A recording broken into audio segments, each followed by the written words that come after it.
Wing Chun was the kung fu style that Bruce Lee started to learn when he was 13. He was in Hong Kong then. His full development as a master was after he moved to California.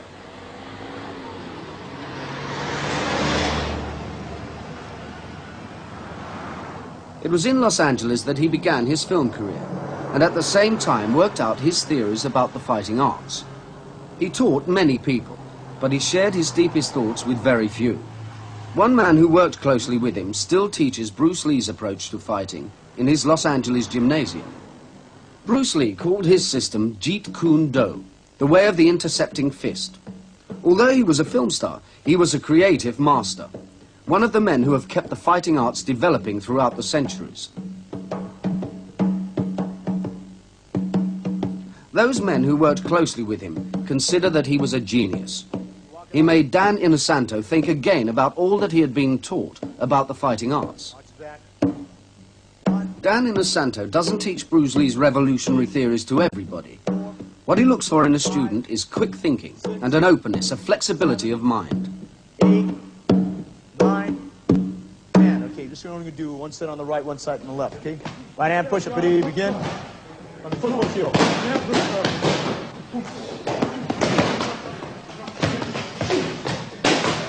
Although Jeet Kune Do is based on Kung Fu, it uses many other techniques as well. It even incorporates Western boxing into the Eastern fighting arts.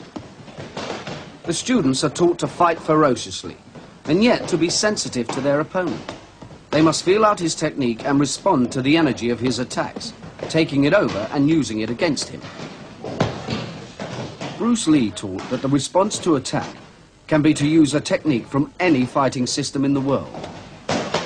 It's a combination of East and West, and there's neither Japanese or Chinese or Okinawan or Korean or Filipino or Indonesian, or which he also borrowed from French Savate quite heavily also. See?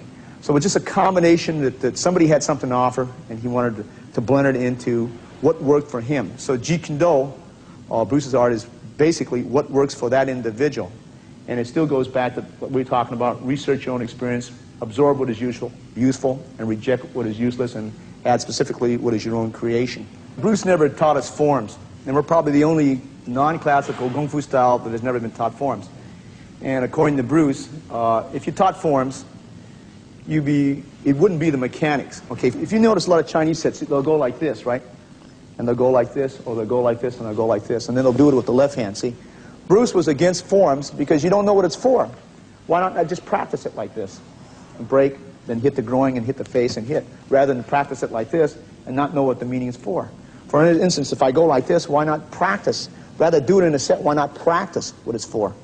Rather than do it in a set like this, do it in a set like this, and the student doesn't know what he's doing, okay? The basics over here is that you have a front barrier and you have a rear barrier. So once the kicking range has been closed, and it usually is closed very quickly, we trap the first barrier. This is referred to as Pak Sao. Pak Sao. Okay. Now, depending on his energy, he will come out with maybe as many as 12 different types of techniques, depending on how much force he is given. This is called Lap Sao Gua Choi. Okay? Gua Choi. Okay, from the position. Okay? This is what we refer to as trapping hands. Okay? Now, if the energy is different, this is what we refer to as a double Pak Sao. Okay? Okay, when you do this, it's your choice. He can go into a bent elbow lock, which is right here. He can, at his choice, go into a straight elbow lock, which is straight down like this. He can, at his choice, even go into a choke, depending on what he so desires. Okay? Or he can, at his choice, if he prefers to, after he does the Pak Sao, Lap Sao, Gua Choi, turn it into Western boxing, jab, cross, back fist, uppercut, and so on, depending on his choice. Okay? He can, at his choice, even go into another art. Let's say he went to Pak Sao, double Pak Sao. Okay, he can, at his choice, maybe go into a partial elbow lock. Okay, hook his right hand over his head, go in the collie type of combinations, if he so desire. Okay, with a knee to the head. Okay. Now, let's say that I had a low reference point here. This is what they call a Ping Choi to Gua Choi. Okay, from that position. Okay, and he can, depending on his energy, right, go into Lap Sao Gua Choi from that position. Okay, but this is the basis of it. See. There's not a lot of technique, because the technique goes by his sensitivity. Okay? Let's say he does a Pak-Sao from this position here, and the hand is grabbed. Okay? He can wrist lock that arm, and he goes down. Okay?